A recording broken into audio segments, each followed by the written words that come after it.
Assalamualaikum warahmatullahi wabarakatuh. Halo teman-teman, perkenalkan nama saya Rahel Violeta Kurniawan atau biasa dipanggil Vio. Saya berasal dari SDIT Al-Ukhwah. Salam literasi. Nah, hari ini saya akan mengulas buku yang berjudul Tiga Sekawan dan Posalia. Cerita ini ditulis oleh Herawati, disumping oleh Hidayat Widianto, dan diterbitkan pada tahun 2016 oleh Badan Pengembangan dan Pembinaan Bahasa. Di dalam buku ini terdapat 55 halaman. Ingin mengetahui ceritanya? Ikuti terus ya. Pada zaman dahulu, ada sebuah cerita yang terjadi di tanah Kaili, yaitu di Kerajaan Bulafa. Kerajaan ini dipimpin oleh raja yang adil dan bijaksana. Tersebutlah 3 orang anak laki-laki yang berteman akrab. Anak pertama diberi nama Deakutu karena memiliki banyak kutu. Anak kedua diberi nama Bugilepa karena menderita penyakit gatal-gatal. Anak ketiga diberi nama Tofasa karena selalu beringus. Ketiga anak itu hidup sebagai yatim piatu, tetapi meskipun mereka yatim piatu, mereka tidak sama sekali mengeluh. Hari-hari berganti dan waktu pun berlalu. Mereka tumbuh menjadi pemuda yang baik hati dan menolong masyarakat. Suatu hari mereka mendengar bahwa akan ada pesta besar yang digelar di Istana Raja. Pesta itu dinamakan dengan Posalia. Pesta ini digelar selama 7 hari 7 malam. Warga yang mendengar berita itu pun langsung berbondong-bondong untuk menyumbangkan hasil panen mereka. Begitupun dengan ketiga sekawan ini. Nah, mereka juga mendengar bahwa akan ada acara yang dinamakan adu ayam. Mereka tidak ingin ketinggalan dengan acara tersebut.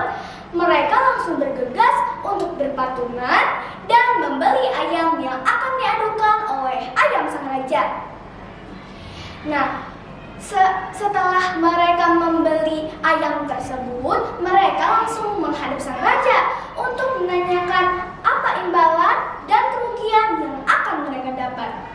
Ternyata imbalannya berupa kebutuhan pokok dan uang.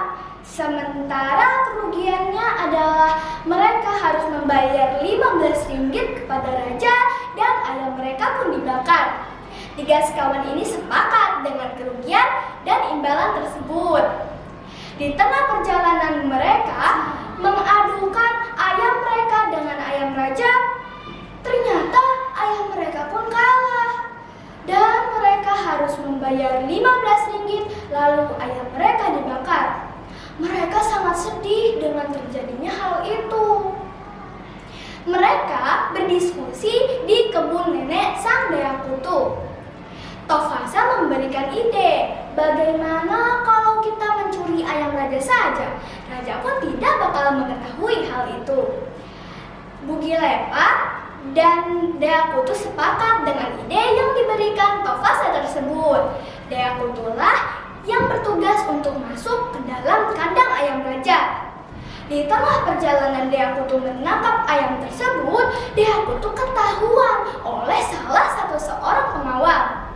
Lalu Deakutu dibawa ke hadapan raja. Raja pun marah dengan terjadinya hal itu.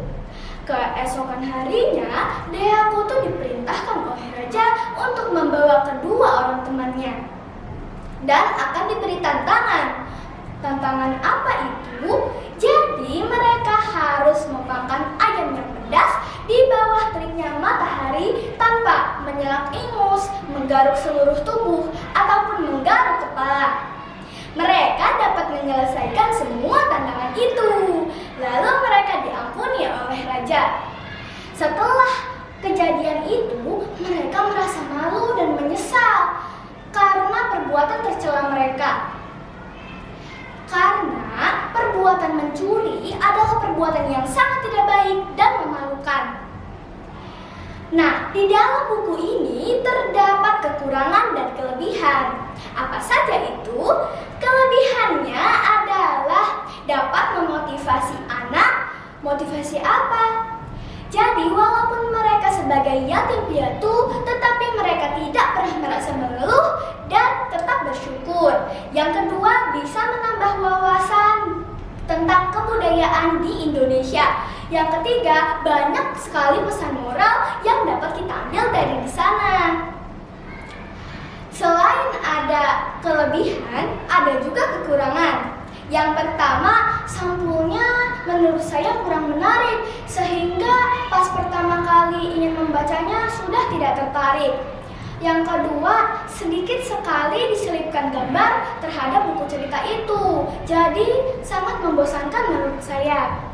Sekian ulasan buku tentang Tiga Sekawan dan Rosalia yang dapat saya sampaikan. Mohon maaf bila ada salah kata maupun kata-kata yang kurang berkenan. Wassalamualaikum warahmatullahi wabarakatuh.